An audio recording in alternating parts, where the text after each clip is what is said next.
Supreme court में SIR यानी voter list revision प्रक्रिया को लेकर जंग अपने अंतिम दौर में चल रही है। अब हुई सुनवाई में एसआईआर के खिलाफ याचिकाकर्ताओं की तरफ से पेश हुए वरिष्ठ वकील कपिल सिब्बल ने ऐसी बात कह दी कि जिसके बाद सीजेआई सूर्यकांत ने चुनाव आयोग को तुरंत नया आदेश जारी कर दिया। दरअसल कोर्ट में एसआईआर के दबाव से बीएलओज की लगातार मौतों का मुद्दा गर्मा गया।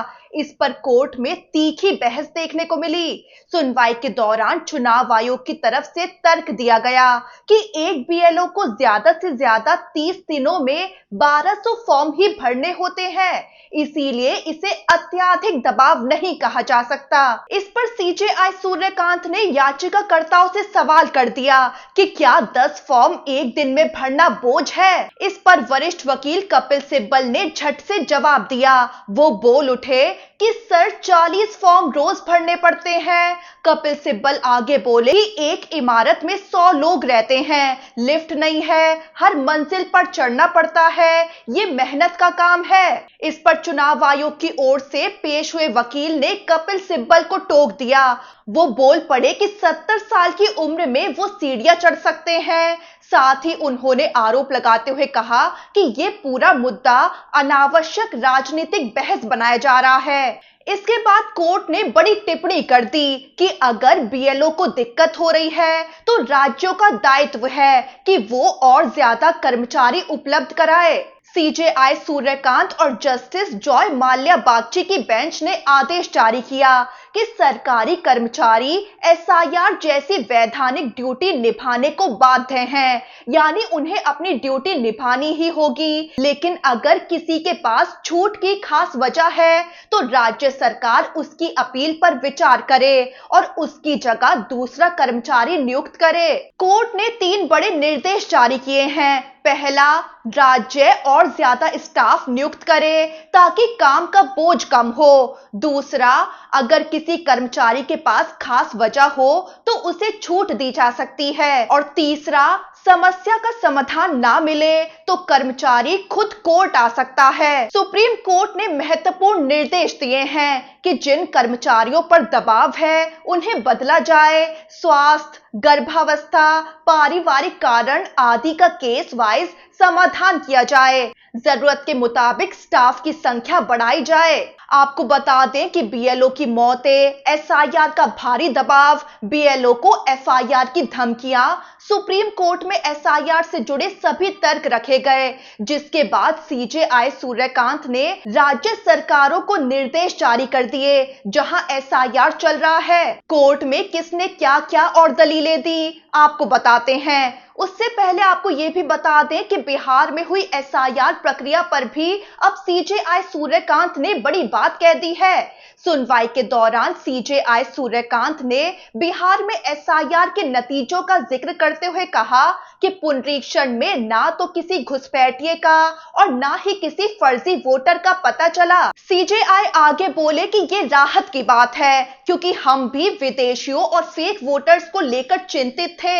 एसआईआर ने इन आशंकाओं को दूर किया है। वहीं बीएलओ की मौत पर कोर्ट ने संवेदनशील टिप्पणी करते हुए कहा कि रिपोर्ट किए गए आत्महत्या के मामलों पर गंभीरता से विचार करने की आवश्यकता है और राज्यों को तुरंत स्थितियां सुधारनी होगी। अब आपको बताते हैं कि कोर्ट में और क्या बहस देखने को मिली। कोर्ट ने आखिर क्या अंतरिम आदेश और एसआईआर की गाइडलाइन में बदलाव किए। तो सुनवाई के दौरान सीजेआई ने साफ कर दिया कि कोर्ट सर्दियों की छुट्टियों से पहले इस मामले यानी एसआईआर विवाद पर सुनवाई पूरी करना चाहता है। इसी वजह से अन्य सभी मामलों को टालकर दोपहर 3 बजे तक एसआईआर की सुनवाई की गई। इसी दौरान बीएलओज की मौतें, आत्महत्या और एफआईआर को लेकर चौंकाने वाले तथ्य कोर्ट में रखे गए।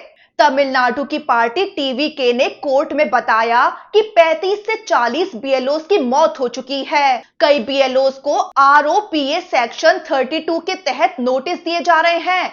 लक्ष्य पूरा ना करने पर केस दर्ज करने की धमकियां दी जा रही हैं। टीवीके के वकील गोपाल शंकर नारायण ने बताया उत्तर प्रदेश में 50 एफआईआर दर्ज हो चुकी हैं।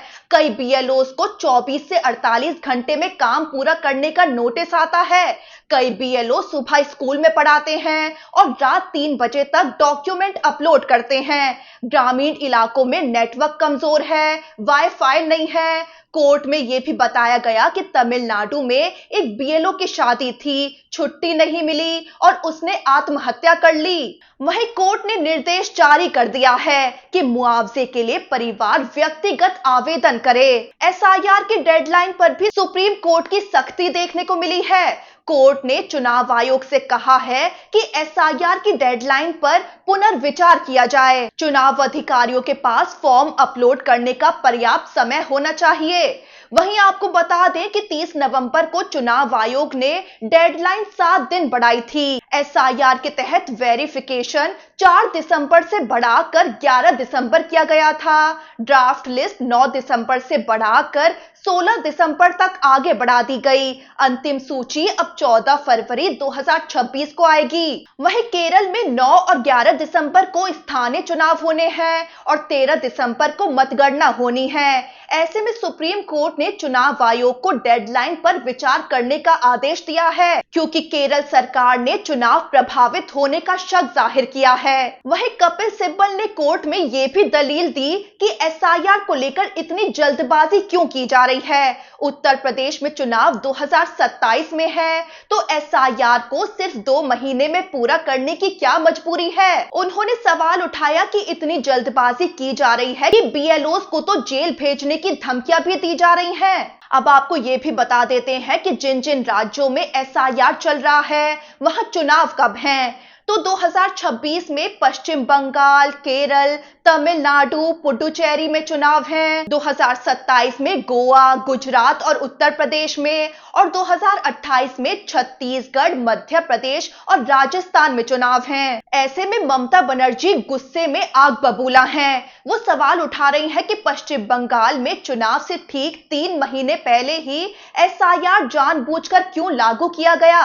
उन्होंने कहा कि सिर्फ विपक्ष शासित राज्यों को ही इसके लिए निशाना बनाया जा रहा है। तो विपक्ष एसआईआर के तहत वोट चोरी और चुनाव में धांधली के आरोप लगातार लगा रहा है। अब सीजेआई ने यह भी साफ कर दिया है कि एसआईआर को लेकर जल्द ही अंतिम फैसला आने वाला है, जिससे कोर्ट में इस वक्त चल रही हर बहस और कोर्ट का हर निर्देश इस पूरे मामले की दिशा तय कर रहा है।